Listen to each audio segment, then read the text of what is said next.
Hi, this is Mary Jo Ryder. Hello. That's Mike. Yeah, that's me. Here I am. Welcome to A Moment with M and MJ. It's being a little silly as usual. We It's just fun though. want to share with you again how blessed we are to be able to share and to have people that are listening and making comments back to us that are we impactful. really appreciate And it. We really appreciate it. It's good to be connected. Yep. We're certainly enjoying that. Mm-hmm. Yeah, and it's very inspiring to us to keep pushing and to keep doing, and that's our goal. Is I said this when we first started this, is I've got my foot to the floor, and except for a little hiccup in October, we haven't let up on the gas. Right. And we're not going to, right. because we want to keep being a blessing to you and reaching you with the good news of Jesus Christ and helping you to grow. We hope that there's things that we share that turn some light bulbs on as far as living the Christian life. Right. And stuff like that. So, yeah, keeps us going. So today is Resurrection Sunday still as we are recording. Right. And we just wanted to talk a little bit about that. We had a great time at church today, just a great day overall. And thinking about the whole concept of Resurrection Sunday, the stone being rolled away, the angels talking to Mary Magdalene saying, hey, he ain't here, just like he said. Tomb is empty. Yep. So this is really the reason for Christianity, is believing that Jesus rose from the dead and he is alive. Right. Christmas is great. Don't get me wrong.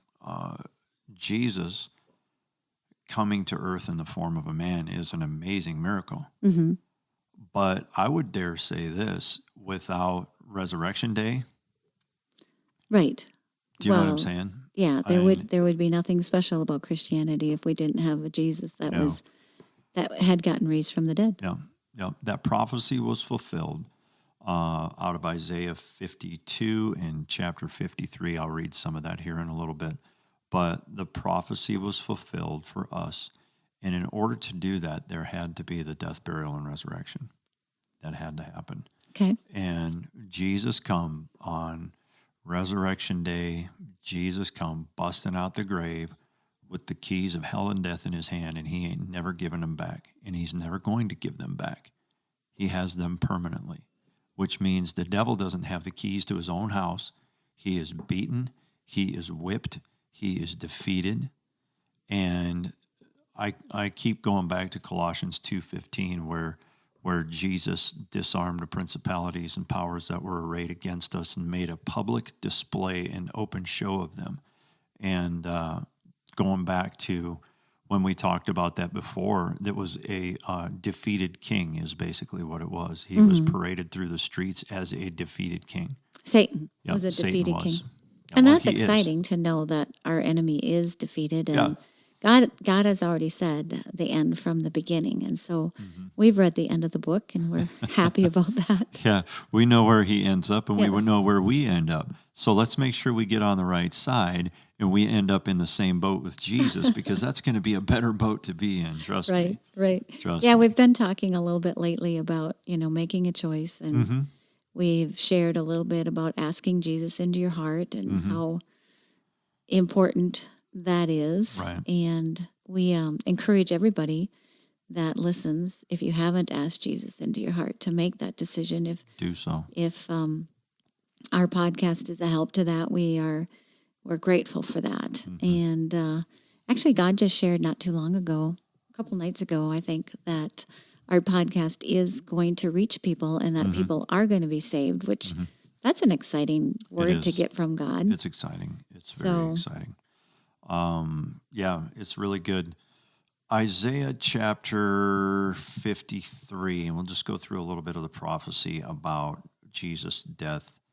So Isaiah 52:14 is pretty graphic, actually. It talks about Jesus being beaten until he was unrecognizable as a man. And when you sit and you really just kind of try to put thought to that, it's hard. Right.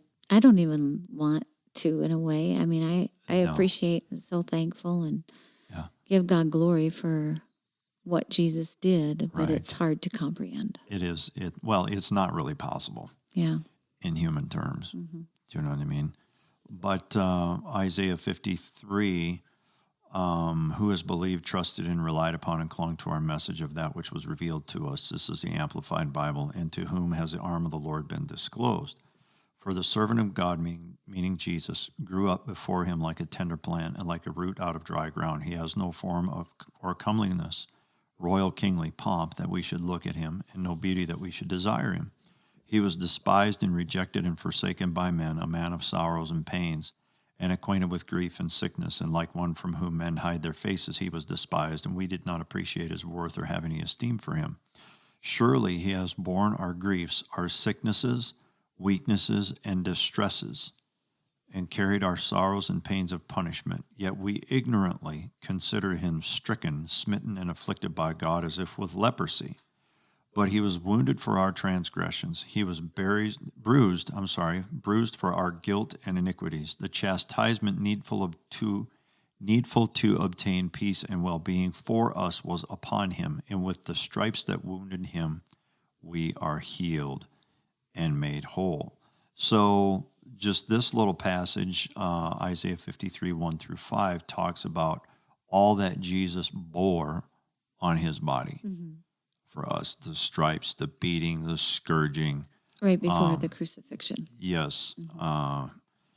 And what we have received from it and what he bore, going back to verse 4, he bore our griefs.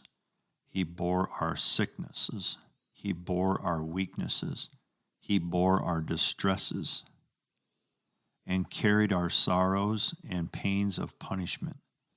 So if we can get a hold of that, there's a lot of victory. There's a lot of victory in that. If he bore our sickness, that means that we don't have to. That's right. Go to verse 5. He says, and with the stripes that wounded him, we are healed and made whole. Mm-hmm. Wow. I mean, yes, I would agree with Mary Jo 100% that if we can get a hold of that and walk in that, then we will be living very victoriously as far as health, mental health, emotional health, physical health, spiritual health, and well-being.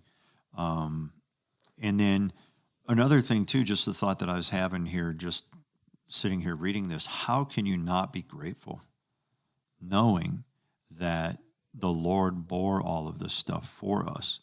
And then he turns around and calls us and says, hey, come to me. I'm the one that bore all this for you. I want to have a relationship with you, and I want to take you to live with me forever.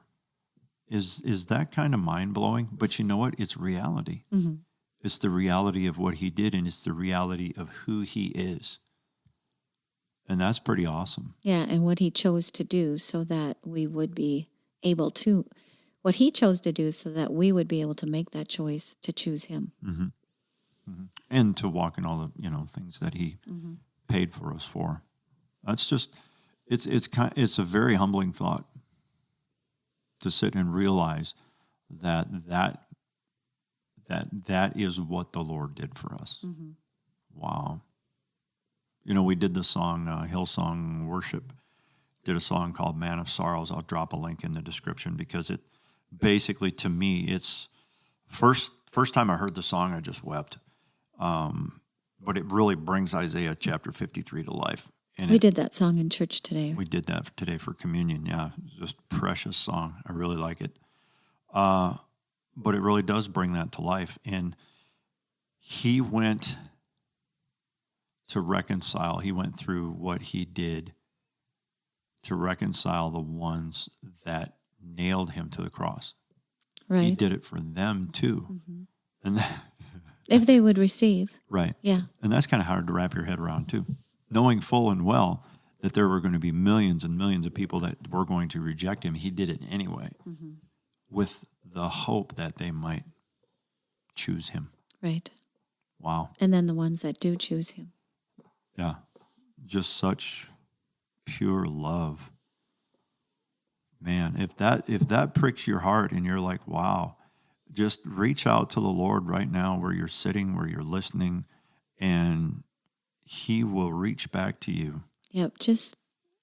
We've said many times, keep it simple. Keep it Like, simple. just like for this one, it would just be, God, I want to know you.